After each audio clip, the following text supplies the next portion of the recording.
के बारे में थोड़ा ध्यान दीजिए। बोलिए अक्षय भट्ट महाराज की जय। आप जिस स्थान पर आए इनको अक्षय भट्ट के नाम से जाने जाते हैं और अक्षय भट्ट के नाम से पूजे जाते हैं।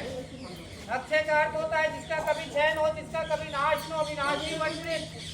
इनको साक्षात ब्रह्मा विष्णु महेश ने सृष्टि की अस्थिरता के लिए स्थापित किए थे। इनका किसी भी कालखंड में नाश नहीं होगा, यहाँ तक कि प्रलय काल में भी नाश नहीं होगा। इन्हें अमर होने का वरदान दिया गया है, इन्हें अमर होने का वरदान दिया गया है। त्रेता युग में श्री रामचंद्र जी, लक्ष्मण जी और माता सीता जी जब वनवास के लिए जा रहे थे तो सबसे पहले वो प्रयागराज पहुंचे और प्रयागराज में भी सबसे पहले महर्षि मुनि भारद्वाज के आश्रम में पहुंचते हैं और प्रभु श्री रामचंद्र जी उनसे आग्रह करते हैं, निवेदन करते हैं और कहते हैं कि गुरुवर एक उत्तम और योग्य स्थान बताए जहाँ पे कुछ समय के लिए विश्राम, पूजा पाठ और भगवान की आराधना की जा सके। तो महर्षि मुनि भारद्वाज जी इसी स्थान के बारे में बताते हैं और कहते हैं कि संगम तट के किनारे एक वट वृक्ष है, आपके लिए योग और उत्तम स्थान है। उनके कहने पे श्री रामचंद्र जी, लक्ष्मण जी और माता सीता जी इसी स्थान पे आते हैं। 3 दिनों तक पूजा पाठ करते, भगवान की आराधना करते हैं और उसके बाद इनके दूध से जटा बनाकर आगे की यात्रा को प्रस्थान कर जाते और चित्रकूट चले जाते हैं। चित्रकूट में लगभग 11.5 साल की अवधि बिताते हैं। जैसे ही 11.5 साल की अवधि समाप्त हो जाती है तो पंचवटी चले जाते हैं।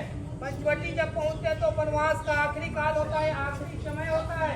वनवास का कुछ समय ही बाकी होता है। उसी समय माता सीता का हरण रावण के द्वारा हो जाता है और रावण का शांति बनाइए और रावण का वध प्रभु श्री रामचंद्र जी के हाथ होता है। इसी के साथ वनवास पूर्ण हो जाती है।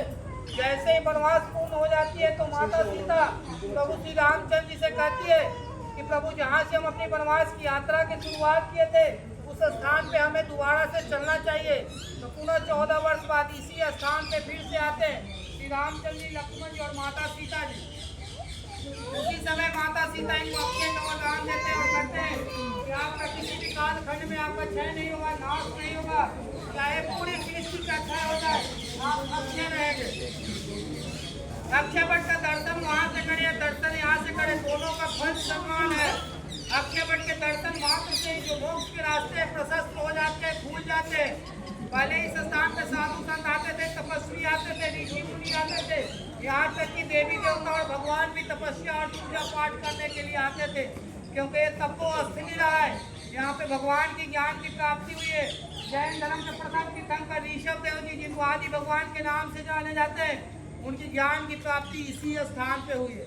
स्कंद पुराण में वर्णित है ब्रह्मा जी इस स्थान पे 10 बार यज्ञ किए। ब्रह्मा जी इस स्थान पे 10 बार यज्ञ किए।